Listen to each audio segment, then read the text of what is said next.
Assalamualaikum warahmatullahi wabarakatuh. Selamat pagi anak-anakku semua. Semoga kalian dalam keadaan sehat walafiat. Anak-anakku, hari ini kita akan belajar tentang siap jadi anak soleh. Nabi Muhammad SAW diutus ke dunia untuk menyempurnakan akhlak, yakni membimbing manusia agar memiliki akhlak mulia. Rasulullah Shallallahu Alaihi Wasallam adalah teladan utama bagi umat Islam. Semua perkataan dan perbuatannya sangatlah terpuji. Sebagai umatnya, kita wajib meneladani akhlak Rasulullah dengan selalu membiasakan perilaku terpuji. Di antara akhlak terpuji yang dapat kita terapkan dalam kehidupan sehari-hari adalah jujur, hormat dan patuh kepada orang tua, guru, dan keluarga. Itulah di antara akhlak mulia yang akan kita pelajari saat ini. Anak-anak, kita akan mempelajari 3 aspek. Yang pertama, bersikap jujur. Kedua, hormat dan patuh kepada orang tua, guru, dan anggota keluarga. 3, indahnya saling menghargai. Bersikap jujur. Kejujuran adalah suatu yang mahal harganya. Orang yang jujur adalah orang yang memiliki harga diri yang tinggi. Kejujuran seseorang merupakan cerminan dari akhlaknya yang terpuji. Jujur adalah sebuah perilaku berpegang teguh pada kebenaran. Orang yang jujur, ucapan dan perbuatannya selalu benar. Dia tidak mau mengucapkan sesuatu yang berbeda dari kenyataannya. Dia juga tidak suka berbohong karena kebohongan merupakan sifat tercela. Mengapa kita harus jujur? Pertama, kejujuran menghasilkan kemuliaan. Kedua, kejujuran menciptakan perdamaian. Ketiga, kejujuran mempererat persaudaraan. Hormat dan patuh kepada orang tua, guru, dan anggota keluarga. Manusia tidak dapat hidup sendirian. Dia membutuhkan bantuan orang lain dalam kehidupannya. Inilah sebabnya setiap orang harus selalu menghormati. Sikap hormat harus dilakukan kepada semua orang, baik orang tua, anak muda, maupun anak kecil. Mereka semua adalah makhluk ciptaan Allah yang kedudukannya sama dengan kita. Menghormati orang lain sama artinya menghormati diri sendiri. Siapa orang yang harus kita hormati? Orang yang banyak jasanya kepada kita harus lebih kita hormati. Mereka adalah orang tua, guru, dan anggota keluarga kita. Mereka banyak membantu kehidupan kita. Orang ketiga harus kita hormati adalah anggota keluarga.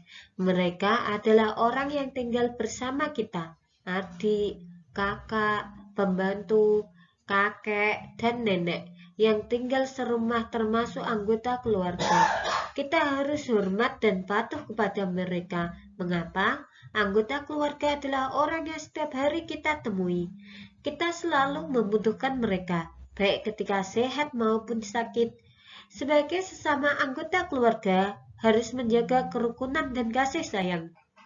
Kita harus hormat kepada kakak karena dia lebih tua dari kita. Jadi, kita harus hormat dan patuh.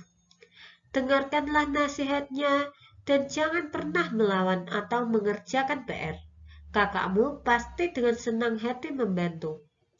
Kita harus sayang kepada adik karena dia lebih muda dari kita. Bimbinglah dia dengan penuh kasih sayang dan janganlah bertindak sewenang-wenang. Kamu harus bisa menjadi contoh bagi adikmu. Berakhlaklah yang terpuji, pasti adikmu akan menirunya.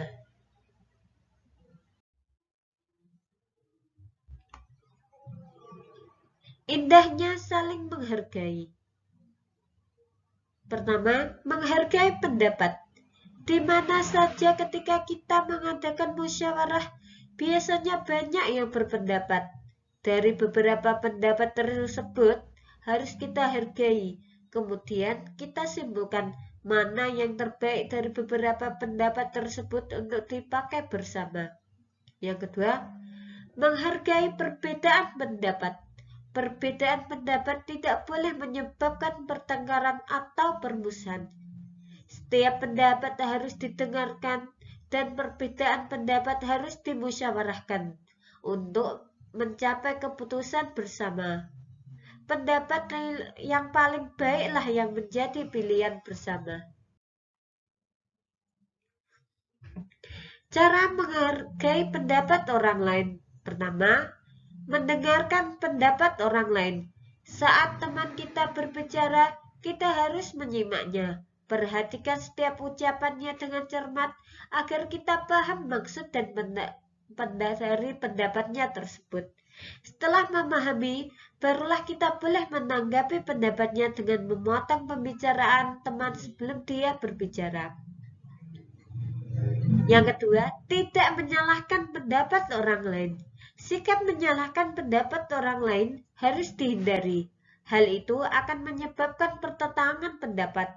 Dalam musyawarah, semua peserta dianggap keluarga, sehingga masing-masing peserta harus saling menghormati. Semua pendapat harus didiskusikan, meskipun semua pendapat tidak disetujui, caranya pun tidak dengan menyalahkan pendapat orang lain. Menyanggah pendapat dengan santun. Ketidaksetujuan terhadap pendapat orang lain harus disampaikan dengan cara yang santun. Gunakanlah perkataan yang sopan, misalnya, maaf, saya tidak sependapat dengan kamu, atau saya punya pendapat lain yang berbeda. Perkataan yang santun adalah wujud menghargai pendapat orang lain. Meskipun pendapat kita berbeda, orang tidak merasa disalahkan. Semua orang harus terbuka dengan pendapat orang lain. Mendukung pendapat yang benar. Semua pendapat teman harus didengarkan dan diterima. Namun, pendapat yang dipilih menjadi keputusan bersama adalah yang paling benar. Setelah semua teman berpendapat, pendapat itu harus diseleksi. Setiap orang memiliki pendapat yang paling bermanfaat dan tidak melanggar aturan.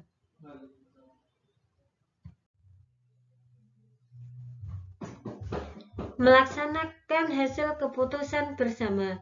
Jika keputusan sudah ditetapkan, semua harus melaksanakannya. Kita tidak boleh mengingkari hasil musyawarah, meskipun pendapat kita tidak dipilih. Keputusan musyawarah harus dijalankan. Ini bagian dari menghargai pendapat. Semua orang harus rela dan bersungguh-sungguh menerima keputusan bersama. Demikianlah beberapa cara menghargai pendapat orang lain.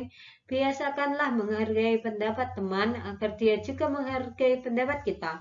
Jika semua orang saling menghargai, musyawarah akan langsung damai dan menghasilkan keputusan yang bermanfaat bagi semuanya.